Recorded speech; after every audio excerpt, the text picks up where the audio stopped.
This is the Evening News, July 22, 2014. I am Michael Young. Thanks for joining. Making the headlines tonight, police statistics reveal murders up by 13%. To challenge David Granger for PNCR's leadership post. Granger's camp accused of fixing PNCR Congress vote. Accused teen in 2012 classmate murder freed. The BBC says no confidence motion is smokescreen. Chain snatcher jailed for 56 months and a family of 245 hosts reunion in Guyana.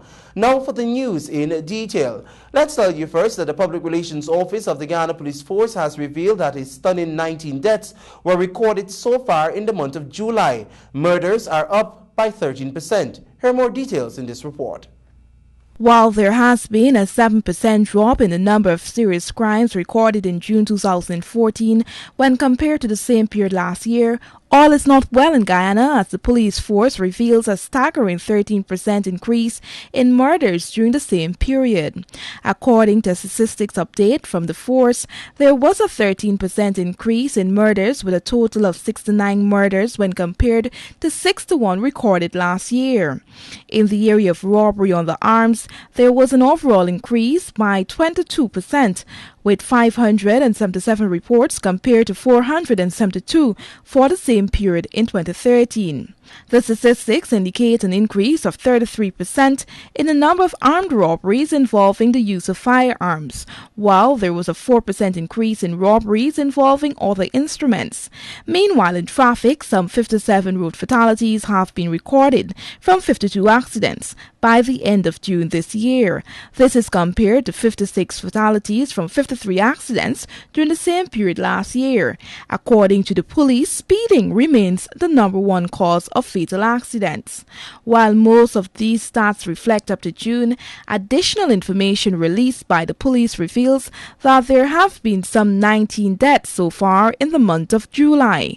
10 of these were murders, while 9 were from road fatalities. Svetlana Marshall reporting for the Evening News.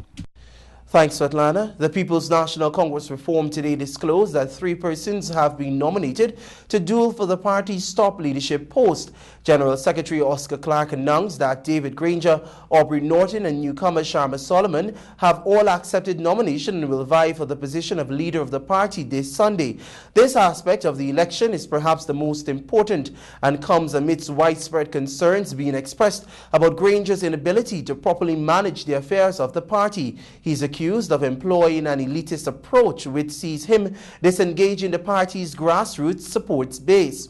As the Congress draws near, Granger's faction that is controlling Congress Place has already been accused of fixing the vote with the aim of returning him and several of his loyalists to the PNC's central executive and key office portfolios. Meanwhile, the Basil Williams, Aubrey Norton and Sharma Solomon will also vie for the post of the party chairman at the Congress. Stanley Paul, George Norton and Valda Lawrence have all accepted nominations to contest the post of vice chairman. 91 other persons will compete for a chance to take up one of the 15 leadership posts and spots on the party's Central Executive Committee. Meanwhile, the opening session of the 18th Biannual Congress of the People's National Congress Reform will be held on Friday, July 25th at Congress Place, Sophia, where the party's leader, David Granger, will make an analysis of the political and economic situation in Guyana. Alexis Rodney has details. Over 1,000 delegates and observers, both local and overseas, are expected to participate at the Congress, which is themed PNCR for National Unity, Good Governance and Development. Head of the Women's Arm of the People's National Congress, Cheryl Sampson, sharing this information with the media at a press conference earlier today at Congress Place, noted that the leader's address will also outline his visions for the party tackling the many challenges of the coming years. We anticipate that this will be a wide-ranging address which will lay the basis for the policies of the PNCR as it, along with their Partnership for National Unity, the APNU, prepares itself for elections, both local and national. The party's General Secretary Oscar Clark will also be addressing the Congress on Saturday, July 26, Sampson informed the media. His address will embody the state of the party, its organs and political work. A matter of importance, Sampson said, will be the opportunity for delegates and observers to respond to the vision of the party's leader. This will follow the report of the Constitutional Review Committee. It is expected that such issues as the tactics and strategies, the ideology and philosophy of the party, and its future social and economic policies will be agreed. For the Evening News, Alexis Rodney. Thanks, Alexis.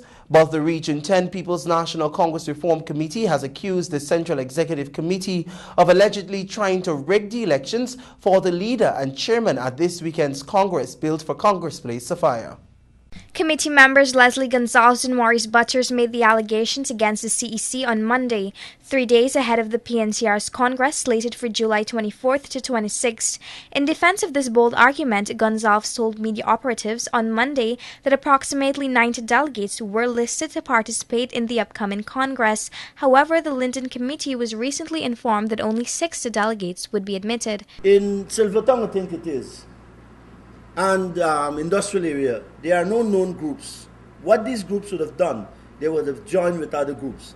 Silvertongue would have been putting together themselves to be with West Watuco. Likewise,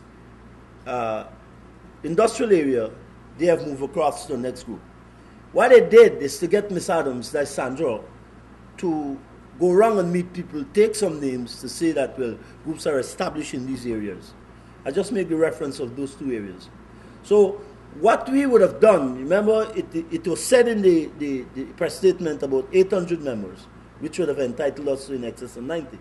They are saying our membership is less than that, which would have only given us, according to what they're saying, at Congress Place, just about 60 delegates. He said that the current leadership of the party is doing all in its power to call the shot. According to Butters, it was discovered that the PNCR point person Sandra Jones, who has been accused of creating major division in the district, is handpicking persons from the original list submitted by the Linden PNCR committee. Former PNCR's General Secretary Aubrey Norton, a favored Lindener, would be contesting against David Granger for the leadership of the PNCR.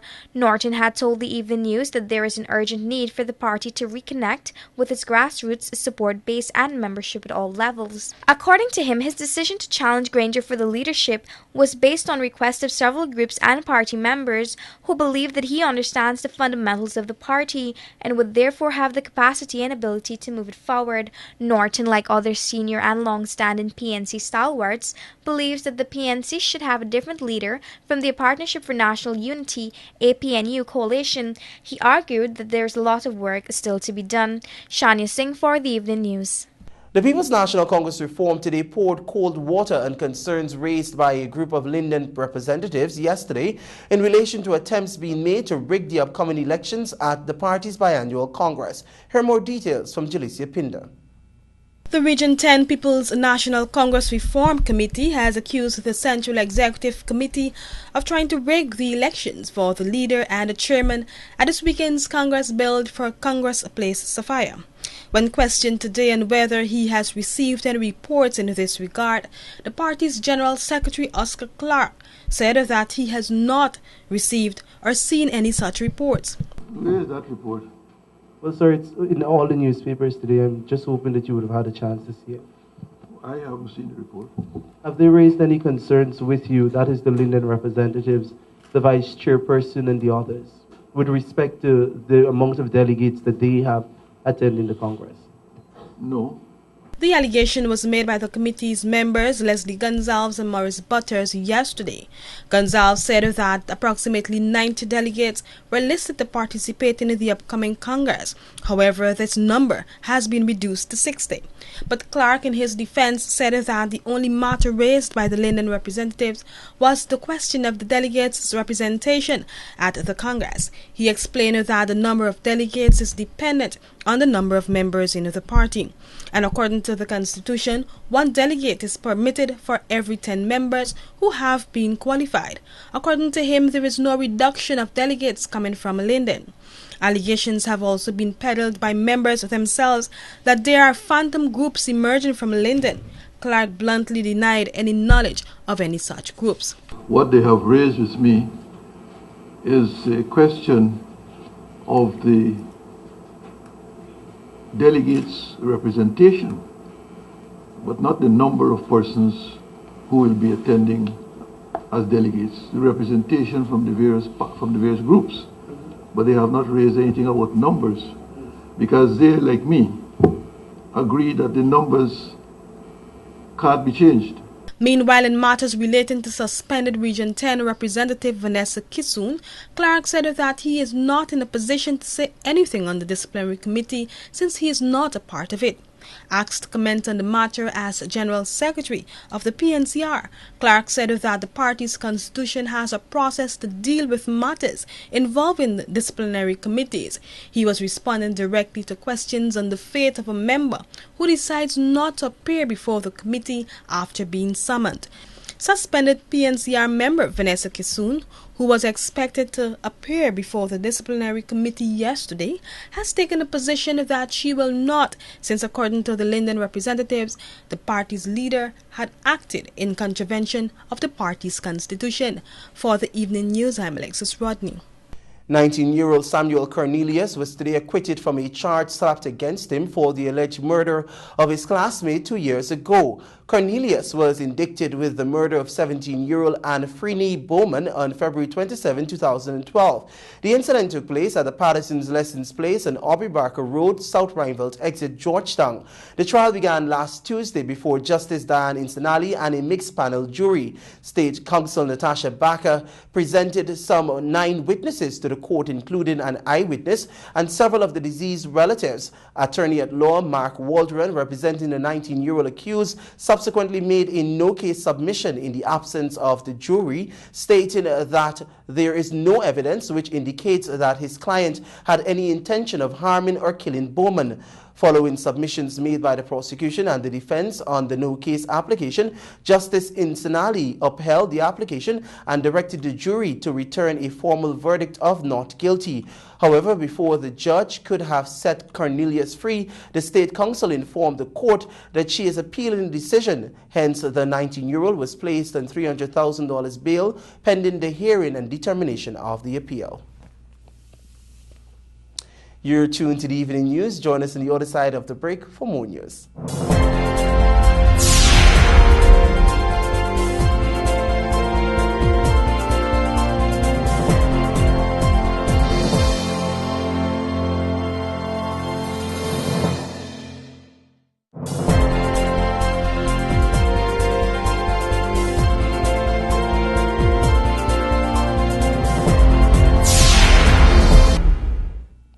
Welcome back. Thanks for staying with the Evening News. The ruling People's Progressive Party Civic says that the Alliance for Change is merely clutching at straws with its threats to table a motion of no confidence against the Donald Ramotar administration. Here are more details in this report. While the Alliance for Change has said that the final draft of the proposed no-confidence motion against the government is complete, the People's Progressive Party Civic Administration maintains that it is not afraid of the motion. The party said that one of the reasons behind the threat of the no-confidence motion was to influence delegates at the upcoming PNCR Congress. PPPC said that the AFC has been steadily losing support and the motion was the epitome of blackmail politics. The party said too that should the AFC go ahead with the threat of a no-confidence motion, the party is prepared to head to the polls and face the electorates. The party reiterated that the finance minister was acting within legal confines when he expended $4.5 billion from the consolidated fund. Reporting for the Evening News, Gomiti Gangadin. In this report, we hear that the marketing woes continue in the local rice industry as the country struggles to find a suitable place in the world market to sell its produce. Here are details in this story. Agricultural Minister Dr. Leslie Ramsamy on Monday disclosed that while Guyana is on par in its rice production levels, it is struggling to sell the rice on the international market. Ramsamy made this comment on Monday while he was facing the Parliamentary Sectorial Committee meeting on natural resources. According to the minister, while Guyana has demonstrated the ability to produce an overwhelming volume of rice, the high cost of production is crippling its ability to compete with other international producers, which are now infringing on its markets. Whilst Guyana has focused entirely on premium price markets, some of our world market competitors are beginning to enter into our domain. And that represents a major challenge for us. Already, countries in Asia, the big producers that are selling at world market price, well below the price that we deal with, are in the region. And so this is something that we need to be careful of in Guyana. Ramsamy went on to say that prior to 2010, Guyana's largest importer was Europe. However, the subsequent agreement between former President of Guyana Bart Jagdeo and the late Venezuelan President Hugo Chavez saw 70% of the country's rice and paddy going to Venezuela. The neighboring country was at the time buying the rice at better prices, as such farmers and millers opted to sell to Venezuela, foregoing their European and Caribbean markets. Guyana is still on the verge of finding a replacement for those markets it lost as a result of the deal with Venezuela, he explained. We have fully recovered those markets and looking for new markets. Indeed, we sell now measurable amount of paddy and rice to Haiti and Panama and Belize. And we are looking for other markets. I have always been protective of those new areas, but some of them have escaped my protection. We are negotiating with several African countries, and in one case it has advanced to where they want to negotiate the terms of sending rice to that country. And these are large amounts. In 2013, the country produced approximately 535,000 tons of rice, of which 395,000 tons were exported, raking in some $240 million in revenues. Ramsamy disclosed that by the end of this, it is projected that the industry will produce some 614,000 tons of rice and export 461,000 tons of it, while some 120,000 tons will be sold locally. For the Evening News, Jalicia Pinder. The Caribbean Local Economic Development Project, CARI-led in collaboration with the Ministry of Local Government and Regional Development, today held a local economic development seminar for officials of municipalities across Guyana. Let's find out more details from Alexis Rodney. At the forum held at the Regency Suites, Georgetown, mayors and their deputies, councillors and other officers attached to local municipalities, regional and neighborhood democratic councils across regions 2, 3, 4 and 6 were informed of the distinct roles they must play in their community's development. Ministry of Local Government and Regional Development Norman Whittaker told the participants that there is much more that they can do to boost the economic conditions of communities across Guyana. I say to you, ladies and gentlemen, or mobilizing, organizing the community, getting them involved, to use resources to develop a vision and a plan to address the problems of the community is a continual process, and often we are guilty of not giving it the attention, the urgency that it ought to get. It is a continual process. Moving toward an efficient economic state, the minister outlined, cannot be achieved without the participation of the members of the community. He said it is important for community members to be involved, not only at the implementation of a project, but at the consultative aspect as well. Program Director of CARI-led, Alex Yule, animatedly brought the message home to the regional councillors and other representatives.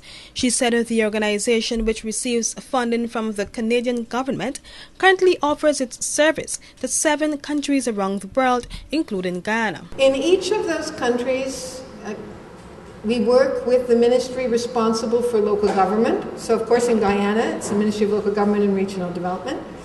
And we work with a selected small number of communities where we can pilot some approaches to local economic development that might be new, or we hope in some cases innovative, so that the rest of the country can observe and learn and try out the things that they think will work for them.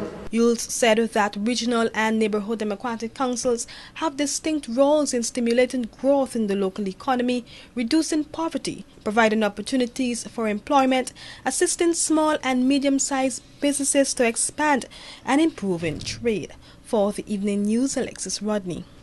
19-year-old Tyson Garnett of Covent Garden today appeared at the Georgetown Magistrates Court before Magistrate Fabio Azor after he was faced with the charge of simple larceny. The charge, as read by the prosecutor Adun Innis, alleges that on July 20 at Covent Garden East Bank, Demerara, the accused stole $60,000 in cash from Desiree Boston.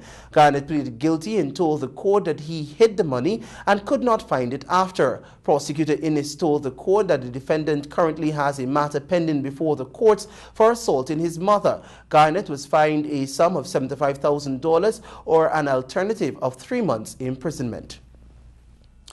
The Evening News continues after these messages. Stay with us.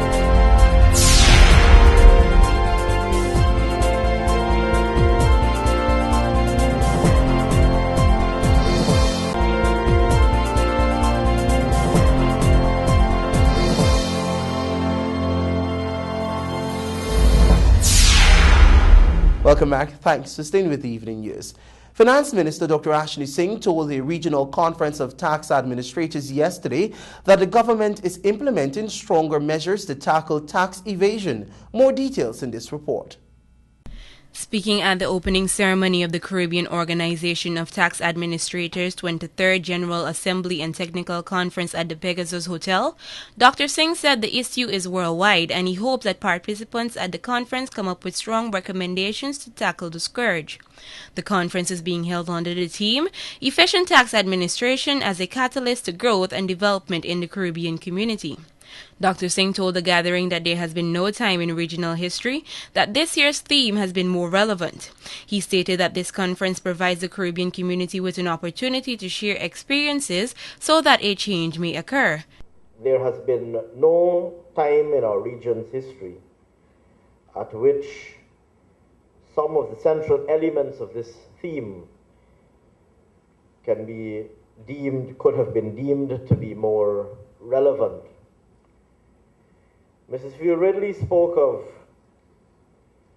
some of the fiscal challenges faced by the region. And if you'll forgive me for saying so, I suspect that Desiree, in my own assessment, was somewhat gentle on us in the region. The fact of the matter is that whether we wish to accept it or not, across the Caribbean, we are in a situation where our own fiscal fragility is more evident and more stark than at any time in living memory. CARICOM Representative Desiree Field Ridley, in her remarks to the tax administrators, noted that the biannual event is an occasion for joint decision-making. She noted that this 23rd conference is occurring at a time when the Caribbean community economy has not yet fully emerged from the global economic crisis, which has affected CARICOM states more negatively than most developing countries, particularly because of the underlying weaknesses in many Caribbean economies.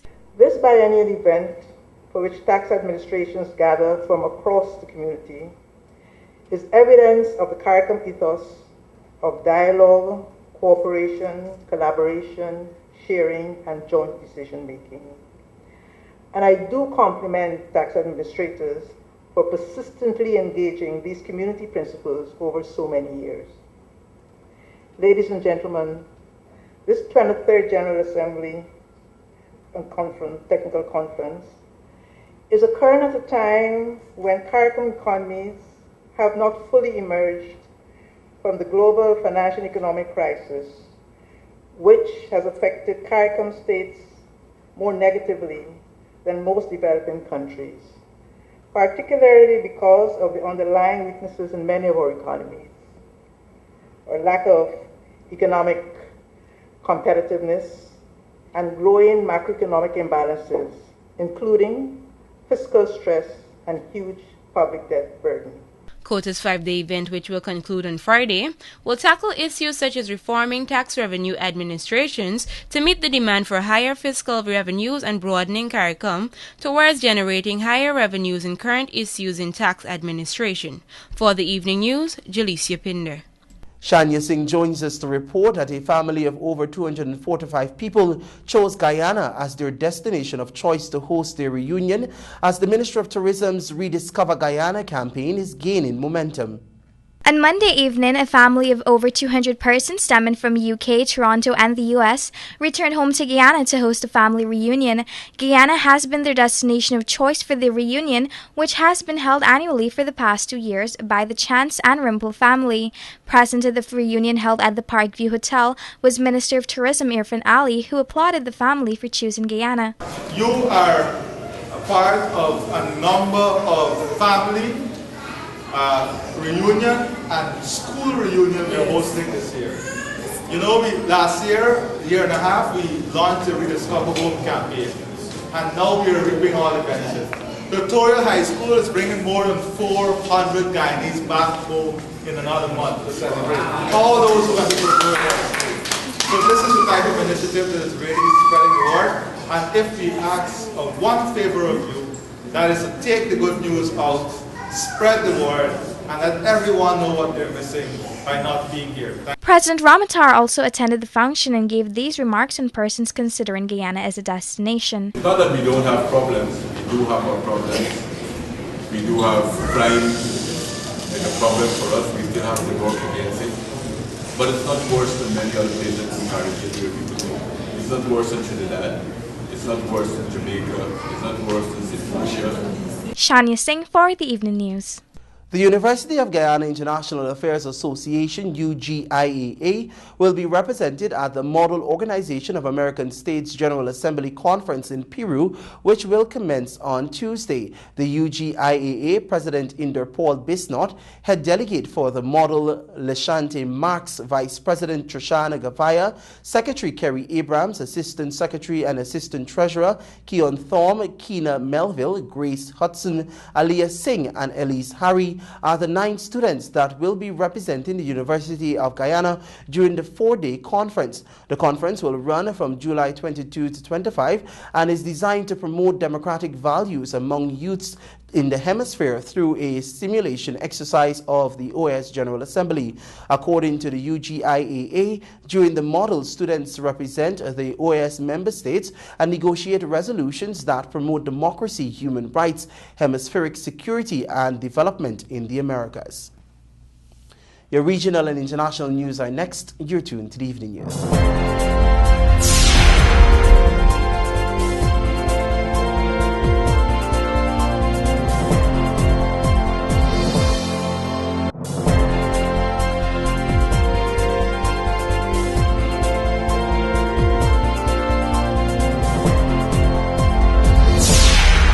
Welcome back. Thanks for staying with the Evening News. It's now time for a look at what's happening in the region and the wider world.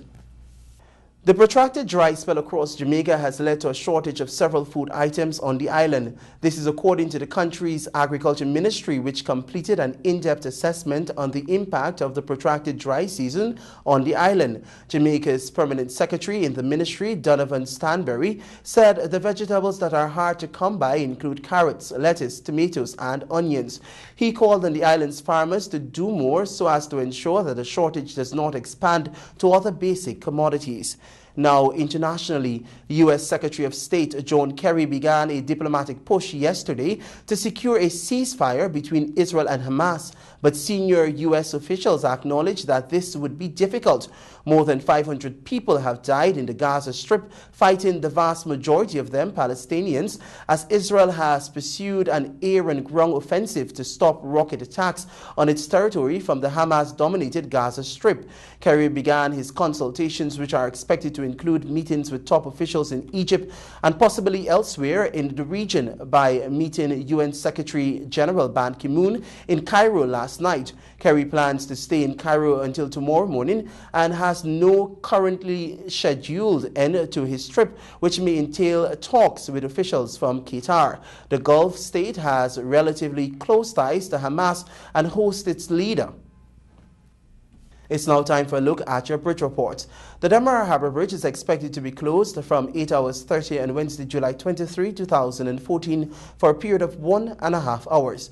The Berbice River Bridge is expected to be closed from 8 hours on Wednesday, July 23, 2014 for a period of 1.5 hours. Do join us on the other side of the break for your sport news.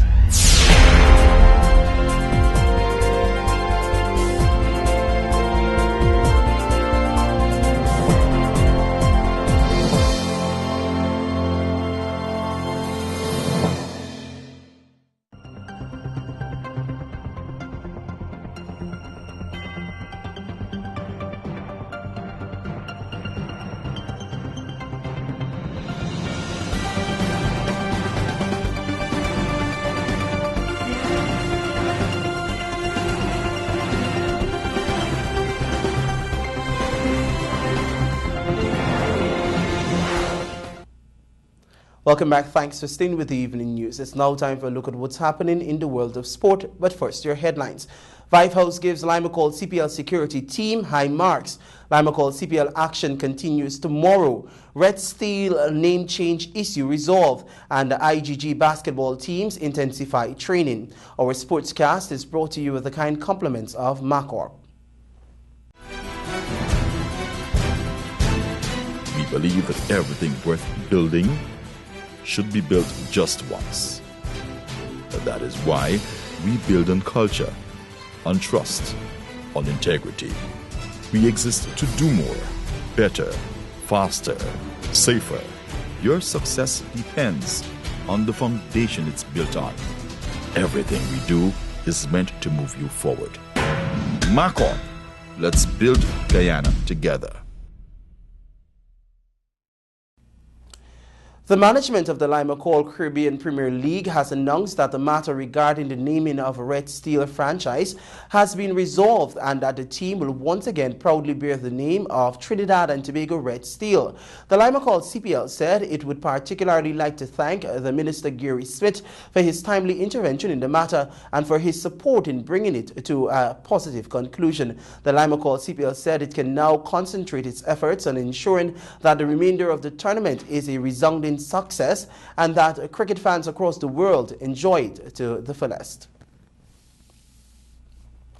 Security manager of the Guyana leg of the Limacol Caribbean Premier League, George Vive House, has given the security team a high rating following the conclusion of the 3 highly successful games in the country. Vive House spoke with Avinash Ramzan moments after the conclusion of the final game on Sunday night. Here are details in this report. Vive House, who was in charge of ensuring all security plans were formalized and executed, was a very pleased man on Sunday night following the completion of the Guyana leg. Well, like anything else, when we started, they have teething problem. We call them potholes. And the second day we fill them. And today we deliver. And in anything, you would never get 100%. But if I should rate ourselves, we finish at 9. 9. Yeah. 9 out of 10. Vive House, the former commander of A Division, reported that there were a few minor hiccups, but nothing to severely test the security plans that was in place. One of the concerns that arose was persons from far-flung areas turning up at a venue without tickets. But we still have the problem where people from Berbice and all over come and say they're being treated unfairly because they never heed to our calls to come and purchase the ticket early. And coming to Georgetown now and saying we did not take ticket for them in Berbice and we treated them unfairly. But that is not so. He added that the support from the Guyana Police Force and private security was crucial in ensuring the success of the 3 days, as the team did a fantastic job in handling over 40,000 people who passed through the turnstiles. Of course, you would have people trying to sneak in here and sneak in there. These are problems you have to deal with. Until we could do things to make sure that our stadium could have some of the right facilities, then we'll be able to move it to another level. But as far as I'm concerned, our management team, the media, Kirk and the others, Sabrina, Natasha, Nafisa, Rian King, we have worked very hard to make sure that we deliver what we were asked to do. Like last year, the security arrangements were once again followed, allowing for a smooth flow of persons and vehicles to and from the stadium. Vive House was part of the local Limacol CPL operations team that included Sabrina Pandey, Rayon King, Andrew McKend, Natasha Khan, Kirk Douglas and Nafisa Rodriguez. Thanks, Avinash. The exciting Limacol CPL will resume tomorrow with one game at the Kenningston Oval in Barbados starting at 16 hours. The Barbados Tridents, the home-based franchise, will take on the St. Lucia Zouks, who linger at the bottom of the table with 2 defeats from as many games.